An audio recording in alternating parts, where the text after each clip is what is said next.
Subscribe करें और देखें हर मंडे एक हिला देने वाली horror story. Bell icon press करना ना भूलें।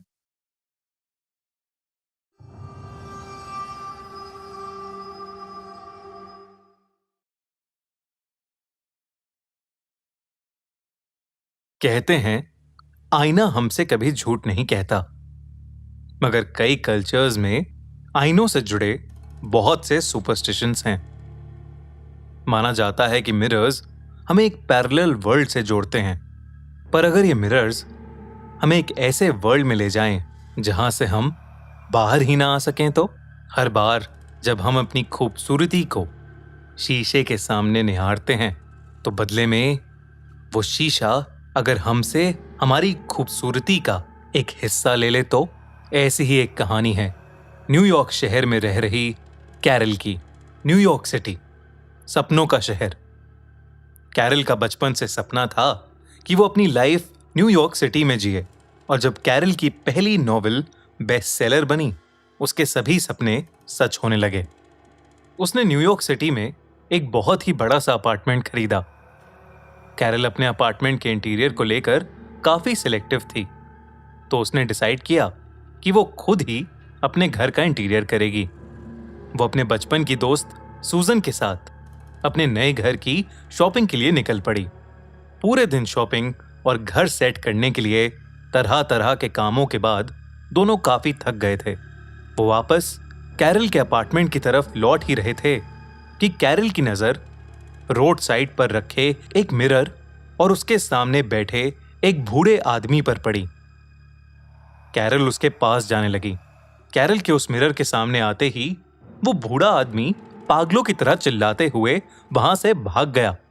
सूजन को ये देखकर बहुत अजीब लगा, लेकिन कैरल का सारा ध्यान उस आईने पर था। वो आईना कोई मामूली मिरर नहीं लग रहा था। उसके फ्रेम पर वुडन कार्विंग्स और पॉलिशिंग थी। ऐसा लग रहा था कि मानो ये मिरर किसी महल के लिए बना हो। कैरल उस मिरर के बिल्कुल करीब आकर बस खुद को निहारने लगी। सूजन ने कैरल को आवाज लगाई, पर उसे कुछ सुनाई ही नहीं दिया। वो उस मिरर में खुद को देखकर खो सी गई थी। सूजन कैरल को हिलाकर उसे होश में लाई।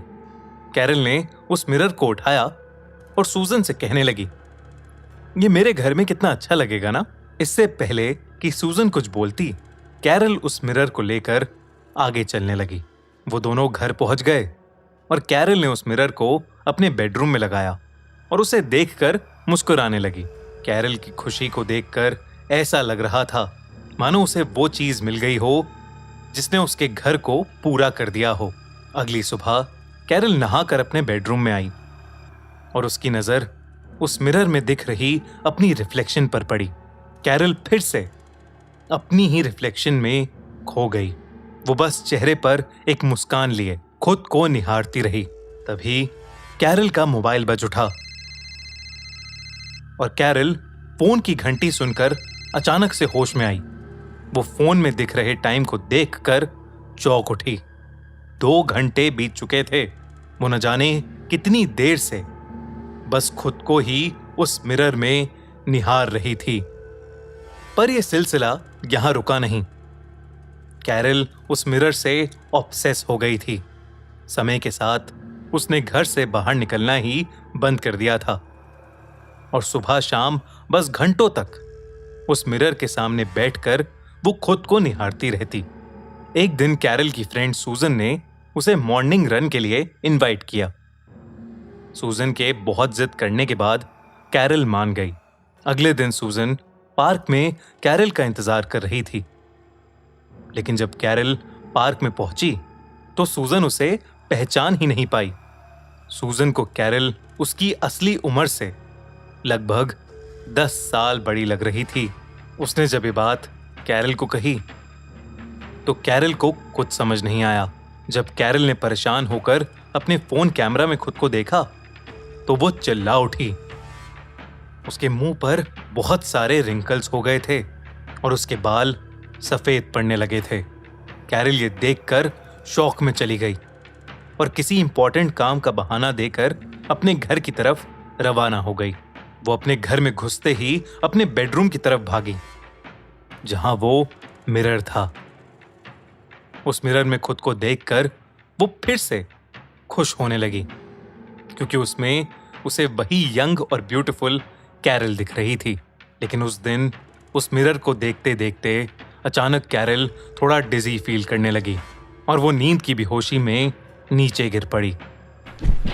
उसी रात कैरल की आंख एक लड़की की चीख से खुली, और वो चीख कहीं और से नहीं बल्कि उस मिरर से ही आ रही थी। वो उठकर उस मिरर तक जा ही रही थी कि उसकी कमर में तेज दर्द होने लगा। वो धीरे धीरे उस चीख की आवाज तक पहुंची तो उसके होश ही उड़ गए। मिरर के अंदर कैरल खुद थी और वो जोर जोर से मिरर को अंदर से पीट रही थी, जैसे कि वो वहां कैद हो। कैरल ये देखकर बहुत ज्यादा सहम गई और सोचने लगी कि शायद ये उसका सपना है, और उसने अपनी नजर बेड की तरफ घुमाई। लेकिन बेड को देखकर वो और घबरा उठी। उसने फिर से अपने आप को ही बेड पर सोते हुए देखा। कैरल को कुछ समझ नहीं आ रहा था कि वो कहां फंस गई है। वो चीखने की कोशिश कर रही थी पर उसकी आवाज ही नहीं निकल रही थी। कैरल ने घबराहट में अपनी साइड टेबल पर पड़ा एक बांस उठाकर उस मिरर पर दे मारा, जिससे वो मिरर टूटकर बिखर गया। मिरर के उन टूटे हिस्सों में जब कैरल ने अपने आप को फिर से देखा तो उसे वो नहीं बल्कि एक बूढ़ी औरत दिखी। कैरल ने डर के मारे खुद को देखने के लिए जल्दी से अपना फोन उठाया, पर उसे फोन के स्क्रीन पर अल्फाबेट्स दिख ही नहीं रहे थे। सब कुछ बहुत धुंधला धुंधला दिख रहा था। कैरल को समझ आ गया कि वो बूढ़ी औरत और कोई नहीं बल्कि शायद वो खुद है। कैरल का ध्यान जब उस मिरर की तरफ वापस गया तो वो मिरर अब टूटा हुआ नहीं था बल्कि बिल्कुल पहले जैसे दीवार पर टंगा था, और उसके अंदर जवान कैरल रोती हुई खड़ी थी। उस दिन के 3 दिन बाद जब कैरल से कोई खबर नहीं मिली तो सूजन पुलिस के साथ कैरल के अपार्टमेंट में गई, पर कैरल और वो मिरर दोनों ही उस अपार्टमेंट से गायब थे। आज तक कोई ये नहीं बता पाया कि कैरल के साथ क्या हुआ, पर लोगों ने इतना जरूर सुना है कि एक बूढ़ी औरत न्यूयॉर्क की अंधेरी सड़कों पर एक मिरर के सामने बैठकर खुद को निहारती रहती है। कैसी लगी आपको ये कहानी?